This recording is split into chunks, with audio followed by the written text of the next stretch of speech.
June 2nd, 2007 was supposed to be a day of celebration. 18-year-old Kelsey Smith had just graduated high school 9 days prior. She was a track star, a talented musician, and heading to college in the fall. Around 6:30 p.m., she headed to a Target in Overland Park, Kansas, to buy a gift for her boyfriend for their 6-month anniversary. She was in the store for exactly 23 minutes.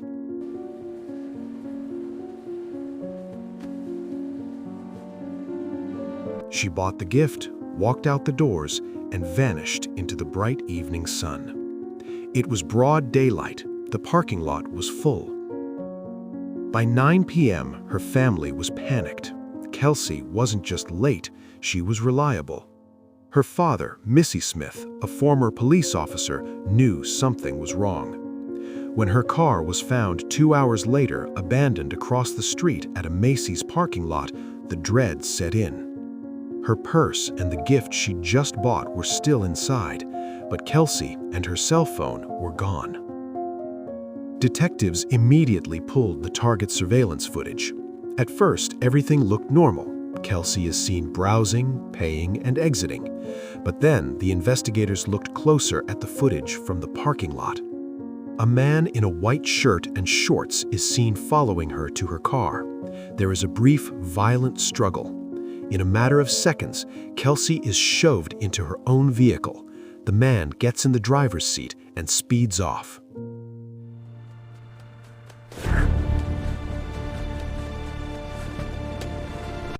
The victim is forced into the vehicle. The perpetrator speeds away from the scene. This is where the investigation hit a wall that would eventually change American law. Kelsey's phone was still on. Her family and the police knew that if they could ping her GPS coordinates, they could find her. They contacted Verizon Wireless, but because of privacy protocols and red tape, the provider refused to release the data without a subpoena.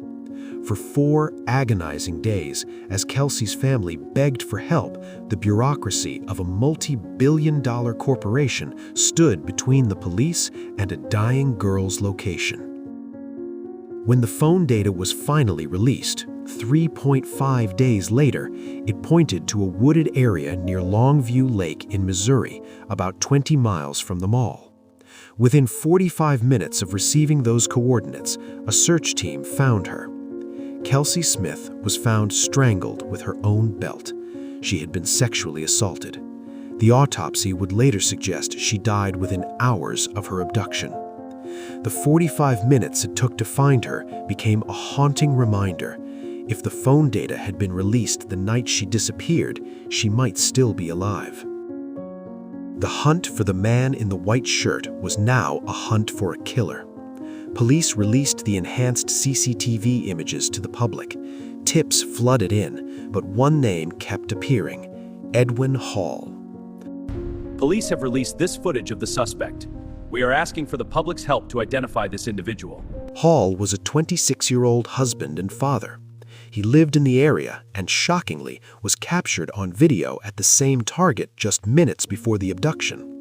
When police went to his home, they found he was packing. His family was about to leave for a vacation to the Lake of the Ozarks. DNA evidence found at the scene was a match.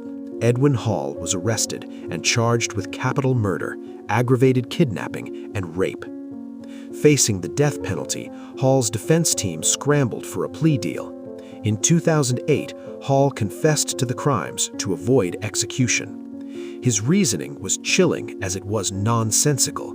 He claimed he didn't know Kelsey, but when he saw her in the parking lot, he fell in love with her. He was sentenced to life in prison without the possibility of parole. Kelsey's story didn't end in that Missouri woods. Her parents turned their grief into a crusade. They realized that the red tape that delayed her discovery was a death sentence for others. They championed the Kelsey Smith Act, which mandates that cell service providers provide location data to law enforcement in emergency situations involving the risk of death or serious physical harm. Kansas passed it in 2009. Since then, over 30 states have followed suit. While a national version of the bill has faced hurdles in Congress due to privacy concerns, Kelsey's name now stands as a shield for others in their darkest hour. She was gone in 45 minutes, but her legacy has lasted nearly 2 decades.